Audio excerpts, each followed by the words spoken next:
you. Chairwoman Shalonda Webb, thank you so much for being here tonight. Chantel, it's so good to see you, everybody. Thank you guys for coming out. I'm so excited. I want to thank the officers who are out here keeping us safe tonight. I want to thank the machinist. Joe, I appreciate that introduction. Thank you for letting us use your house. I want to ask in the back, can everybody hear me okay? Is the sound doing okay? All right, good. And lastly, there's someone very important I'd like to thank. My wife, Marilyn Kunce. Where are you, Marilyn? Stand up, please. I want to introduce you guys to this fierce woman I brought with me here tonight.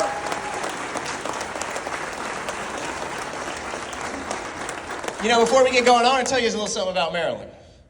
So Marilyn and I, we just wrapped up a little project we've been working on. We had ourselves a baby 12 weeks ago today. 12 weeks ago today. I know, thank you.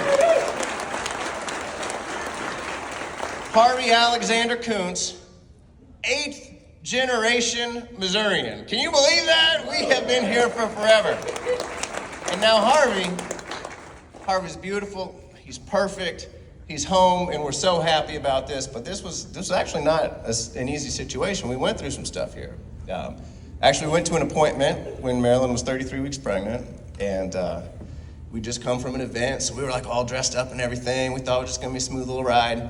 And the doctor's like, I hope you guys are comfortable, because you're not going home. The baby's not doing very well, and we need to deliver right now. So they gave her some steroid shots, and the next day they ended up delivering her. And I'll tell you right now, that's kind of scary. All right, we had a kid 7 weeks early. He was in the NICU for 8 weeks at Children's Mercy Hospital in Kansas City. And I want to say right now, this woman over here, Marilyn Kunce, was the rock of our family. We watched him struggle. She stayed strong. She deserves that, folks. Give it to her. Give it to her.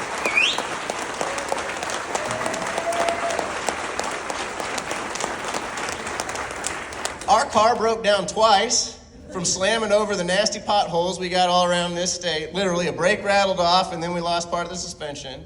We had a major plumbing disaster where we had to replace the entire floor of our bathroom, and she was a rock throughout the whole thing.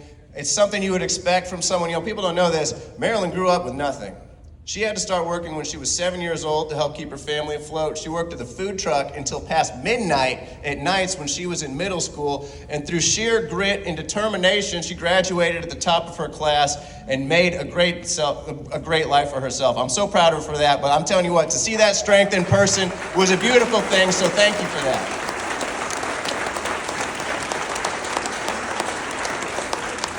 And bonus, she came with a mom who's watching little Harvey tonight so that we could be here. So everything worked out real good, and I'm glad to be with you here tonight. Now, this situation that Marilyn and I went through, it reminded me of why I'm doing this campaign. It really did, because my parents went through something similar when I was a kid. Now, I grew up in this crazy neighborhood, right? I mean, it was one of those neighborhoods where, I don't like this podium here, I don't know why we got it, but it was one of these neighborhoods where the curbs crumble into the street and you can't really tell where one ends and the other begins. And the sidewalks where we had them were so jagged that nobody walked on them, but they did make some really good bike ramps when we wanted to do some jumps out there as kids. And so that's the neighborhood we grew up in. And I would tell you right now, although none of us had any money, I mean, we were all paycheck to paycheck. That's what happens when, like my parents, you get married at 19 and 22 and have a bunch of kids you can't afford, right? But this was a magical place where we all ran in and out of each other's houses and everybody took care of each other. That's where we grew up. And I discovered how magical it was when I was 8 years old. So for my 8th birthday, I was getting the best birthday present a kid could ever ask for. I was gonna get a new little sister, new little baby. Babies are kind of the theme tonight, huh, I guess? And so I was so excited because I don't know if any of y'all have siblings that are close to you in age, but my parents were Catholic and they followed the rules and stuff. So the first 3 of us were bang, bang, bang, bang, bang, right? Right in a row, and everything was contested. We battled it out. We loved each other, but I'm telling you, it was fierce in that house. Well, now we were getting this little sister that was young enough. We were just gonna love on her. It was gonna be so great. And so she was born 2 days before my 8th birthday. And then the night before my birthday, I got to go down to the hospital. I got to hold her for the first time. I was so excited. My mom was like, I think she's gonna come home tomorrow. She's gonna come home for your birthday. And it was just going to be the best birthday present ever. And then, instead of coming home, a helicopter came and flew her up here from mid-Missouri. I grew up in Jeff City, in mid-Missouri. Flew her up here to St. Louis, 2 hours away. Because they found out in the night that she had a heart defect, and that if she didn't have immediate open heart surgery, she wasn't going to make it. And so it's hard enough not to have your parents there on your birthday, because of course they followed her up to St. Louis. But I'm kind of embarrassed by this right now. It's a little bit selfish, but I remember spending that birthday praying that my little sister wouldn't die on my birthday, because even as a little kid, I knew, man, if your sister dies on your birthday, you're never going to get another birthday again. And while it was hard for me, I mean, let's talk about how it was for my parents. And so now my sister survived. Let me just get this out of the way. My sister survived. She's healthy. She's disabled. My dad takes care of her. She's got a beautiful life, right? It's great. It really is. But it was hard to see the light at the end of that tunnel at that time. You know, my parents had to drive back and forth to St. Louis for weeks at a time. And I can tell you right now, for a paycheck-to-paycheck family, just the gas driving back to St. Louis, back and forth to St. Louis for something we didn't budget for, was too much for us. It really was. That's the edge that we lived on. And so, you know, when I think about those days, when I think about what my parents must have gone through, I just like, does anybody know what happens to everyday people in this country when some sort of disaster hits? Now, I'm not talking about like the financiers in this country, right? Now, when they play around on the stock market, they screw things up. What happens for them? They get bailed out, right? They get our taxpayer money and they walk away just fine. But for everyday Missourians, like my mom and dad, everyday people, when that furnace that you've been limping along for 2 years finally dies, when your car breaks down, or like for my family, my parents, when an unexpected health disaster comes, unlike the financiers who were screwing around, things that we didn't plan for and didn't cause for ourselves, when something like that happens, you know what the result is? It's pain, it's struggle, it's bankruptcy. My parents ran completely out of money and we went bankrupt. Now I can't imagine, I just spent, like I said, Marilyn and I just spent 8 weeks with a kid in the NICU. 8 weeks. I can't imagine what my mom was going through during that time. I remember watching her cry herself to sleep at night. Not just because she didn't know if her little girl was gonna make it, but because she didn't know how the rest of us were gonna make it, because her world was falling apart around her and there was no safety net, there was no bailout coming from the feds for my family, just like there wouldn't be for yours. You know, at this time, at the lowest point in my childhood, I saw the strength that we have in our communities and the beauty of that neighborhood I grew up in, because the people in that neighborhood who had no more money than we did, they took care of us. They made sure that we did make it. Our mechanic, Winston, fixed our beat up, rusted out old Ford conversion van for whatever my parents could pay. The people in our neighborhood brought more food by the house than we could ever eat. They passed the plate down at my mom's prayer group to take care of us. And when my mom and dad were in St. Louis for weeks on end, the people of that town took us into their homes, me and my other siblings into their homes, and took care of us. That's the strength that we have in our communities. That's what we have. That's power, people. That is real, absolute power. And it's how we're going to win this election.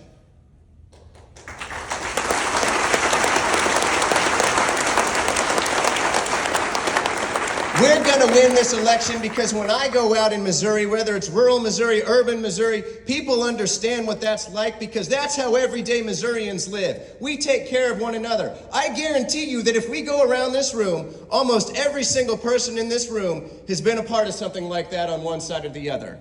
Because for us, it's a matter of survival. It's how we make it. Because we know that when we come together, we have real strength and we can move mountains. And I can tell you right now, that's something that Josh Hawley doesn't understand.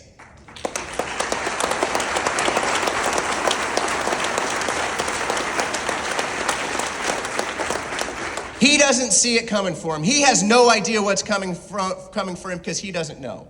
Now, I'm not going to knock on this guy because he grew up a rich, spoiled baker's kid, all right? I think you can still be a decent person if you grow up like that. There's plenty of people that are still all right. In fact, I even think you could be an okay senator. But you would have to have the courage to learn. The courage to learn how everyone else lives. The courage to realize that a majority of Missourians are living paycheck to paycheck. This is not a lie. This is not a joke. This is serious. We are living paycheck to paycheck out there. You have to have the courage to ask the questions, to figure out how you can invest in us, how you can make our lives better. If you would do that, I believe anyone could represent us. But Josh Hawley doesn't do that. And you know why he doesn't do that? Because he doesn't want to represent us. He wants to rule us. He wants to rule us. He wants to control us. He wants to control us in the bedroom. He wants to control us in the doctor's office. He wants to control us in the workplace.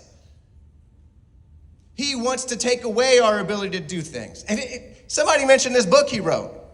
Have you guys seen this? Have you seen the title of the book Josh Hawley wrote? Manhood by Josh Hawley. Like, you can't make that stuff up. It's crazy.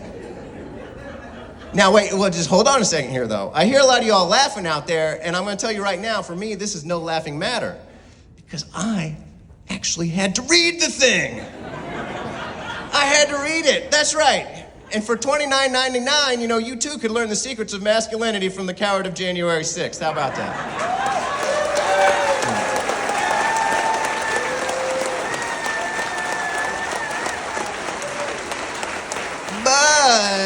But, I'm gonna save y'all the trouble and tell you what the secret is.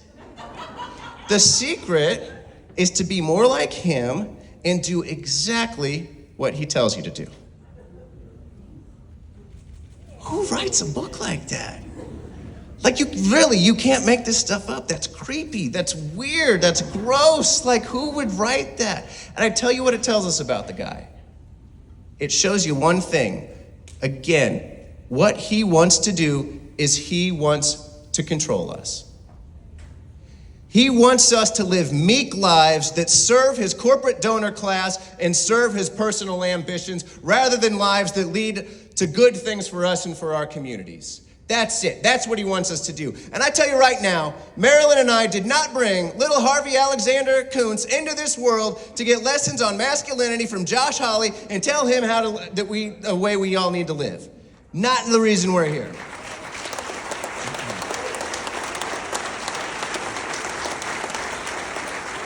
You see, I believe that a U.S. Senator's job is to represent people, not tell them how to live. I believe a U.S. Senator's job is to invest in us and pass legislation that gives us the opportunity to make our own decisions, which is why as a U.S. Senator, I will be the deciding vote to codify Roe versus Wade and protect reproductive rights for forever.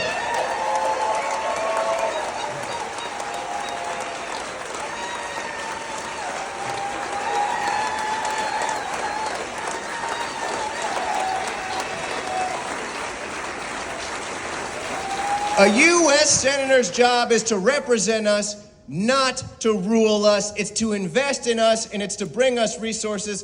And at the bottom, most simple thing, it's to serve our communities.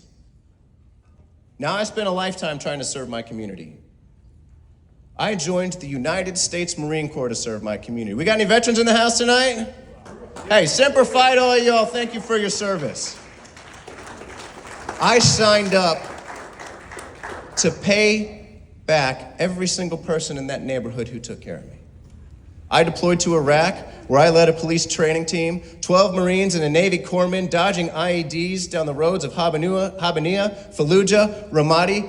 My job was to bring everybody home safe, which I'm so glad that I did.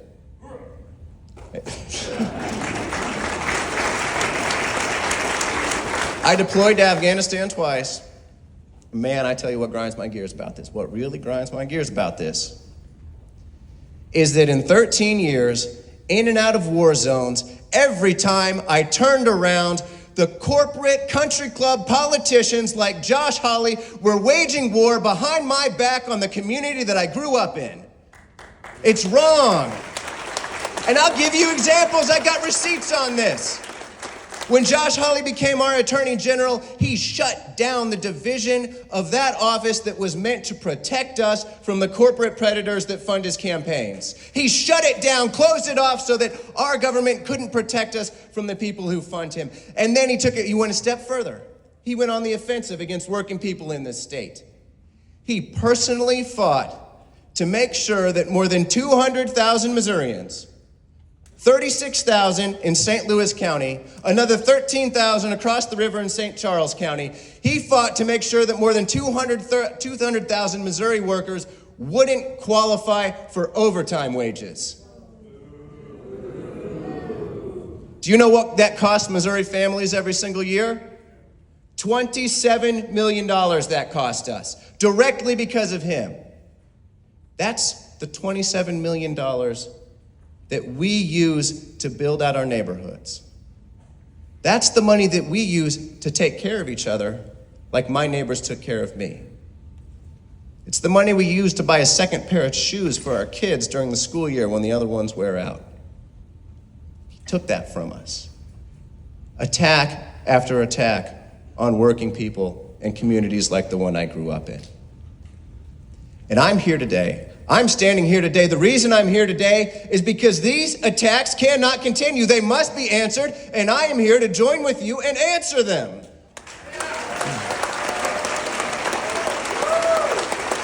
As a U.S. Senator, I will make sure that workers get paid exactly what they deserve and not a penny less. Our strength, our power, you know what we're going to do? We are going to fundamentally change who has power in this country, and we are going to do it by protecting the right to organize forever so that they can't come after us.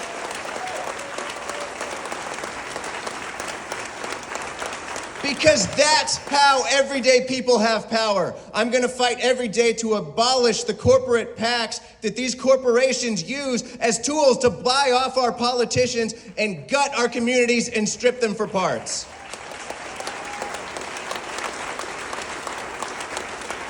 And I can promise you right now, every single day, I will stand by and support working families because that's who supported my family when we were down and out.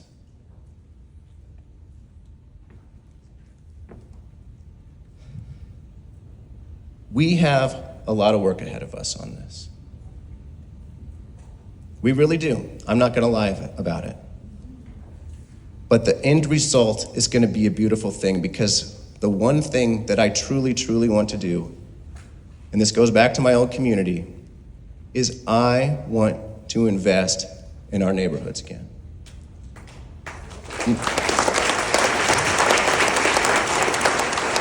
You know, when you go back to that old community that I lived in, the attacks they've done on us show. The first house I ever lived in crumbled down. It's an empty lot now. The one I joined the Marine Corps out of has no windows in it. The corner store where we used to go take these 10-cent refill Mountain Dew cups, get them from a mom, you'll fill them up a little bit too high and sip it off the top. Shut down because it was shut down because it was robbed so many times they couldn't keep insurance. That's desperation. That's desperation, and that's because of attacks by people like Josh Hawley and a lack of investment in our communities, and we can make these investments. You know, when Josh Hawley had the opportunity to vote for legislation to reshore manufacturing and build out the next generation of energy in this country and in this state and in the Midwest, he voted against it. He voted against it. Why? Because his corporate overlords love to make things overseas and shift the American worker, right? They are short shifting us over and over again. He has tagged $0 to come back to this state. Zero. How can I count in one hand the amount of dollars the man has tagged for this state? You know, say what you will about Roy Blunt. That man brought $352 million back to the state every year. What is the job of a U.S. Senator if it's to not bring our tax money back here and invest in our communities and take care of us?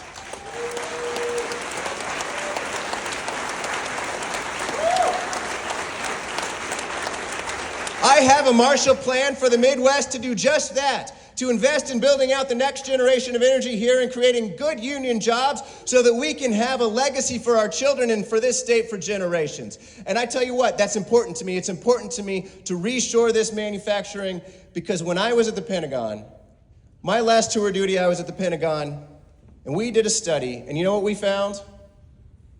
That you can't make a single major weapon system in the U.S. arsenal without inputs from China. Guys, that's crazy. That's crazy. This is an adversary, and our boardrooms, corporate boardrooms, have literally moved so much of our production overseas that our supply chain is 100% reliable on an adversarial nation that can turn that spigot off like that. You know, we saw it turned off during COVID, right, on accident. And a lot of people go out of work, including at the auto plant here and over in KC, where I live in Independence. It's crazy that we've done that. And so here's the thing. You know why they were able, so these companies have taken billions of dollars in U.S. subsidies. Our money, they've taken billions of dollars of our money, and you know what that money was for? It was to keep jobs in America. It's the number one reason we gave them that money. And they took the money, and then they shipped the jobs overseas. I can tell you right now, it's crazy that we didn't attach strings to that money. And as a U.S. Senator, I will not vote to give those companies a single dime of our money unless they agree to bring those jobs back and use our country's greatest national security asset, which is the American worker. The American worker in production is our strength, and they are going to use our insulators, they're going to use our machinists, they're going to use our communications workers, our electricians to build our arsenal and to build out the things that we need in this country and invest in the next generation of energy so that China doesn't control it and we do. That's what we're going to do here, and I tell you right now, you know, I know exactly what's going to happen when I propose this. I know what's going to happen. They're going to get in their little rooms, they're going to talk to all the politicians they've bought off, and they're going to come up with the little talking points. And you know what the top talking point is going to be? We don't have enough money. Oh, we don't have enough money for your communities. We don't have enough money to reshore production. We don't have enough money to pay union wages. We don't have enough money for any of that stuff. Well, you know what? When they see that, say that, remember this. They found $6.4 trillion. That's with a T, folks, $6.4 trillion to nation build in Iraq and Afghanistan, and they can't find any money to nation build here. I don't believe it. I refuse to believe that. It's wrong. It's an injustice, and I can tell you right now, I was there. We built nothing.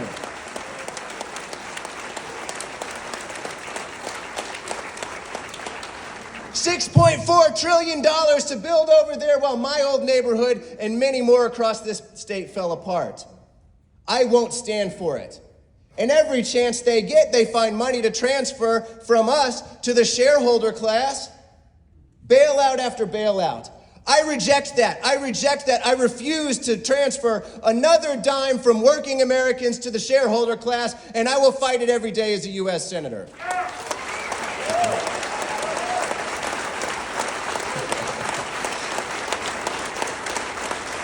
I love that. You're getting me amped up right here. And you know why I can do it? You know why I can do that? You know why I can reject that and say these things?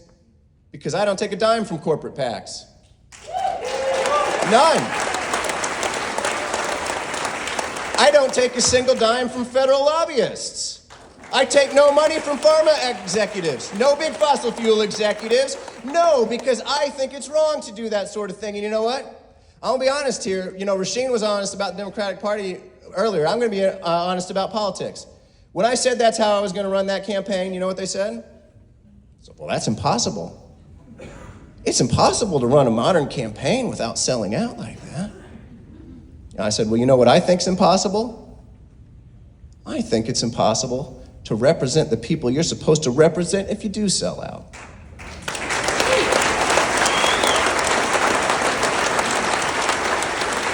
And we've seen that over and over again. And so we did it my way. And you know what? I'm proud to say in the first 6 months of this race, we raised $2.5 million. And you know what that is? That's more than any Democrat or Republican challenger has ever raised in this state in that amount of time, and we did it the right way. We did it the right way. And I know many of you in this room donated to that campaign, and I want to say thank you, because the only people I will ever owe are people like you in this room and the people in my old neighborhood who took care of me. And I tell you what, people invest in this campaign. We're able to raise it. By the way, that's more than Josh Hawley raised in the first 6 months of this campaign. You do not have to sell out. And the reason we were able to do it is because when you give everyday people, when you give Missourians something to believe in, when you build something real, they will be there. They'll invest in it. You guys are here tonight. We will invest in each other. You saw that in the neighborhood that I grew up in. When there's something real, we will invest in it, and we are building a coalition to win in this state like no one has ever seen before, and I'm so excited to have you as a part of that.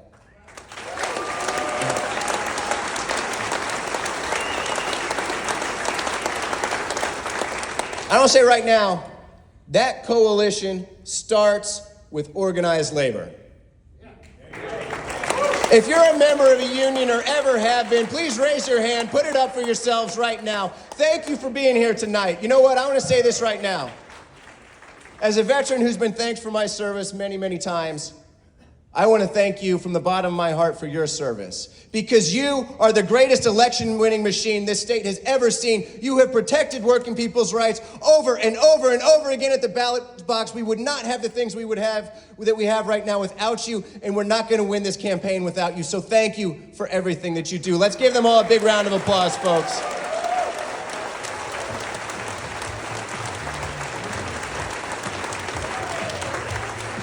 When I look around this room, I see the people who should be calling the shots in this country. This is who should be calling the shots in this country, not corrupt politicians like Josh Hawley, who sold out to the highest bidder.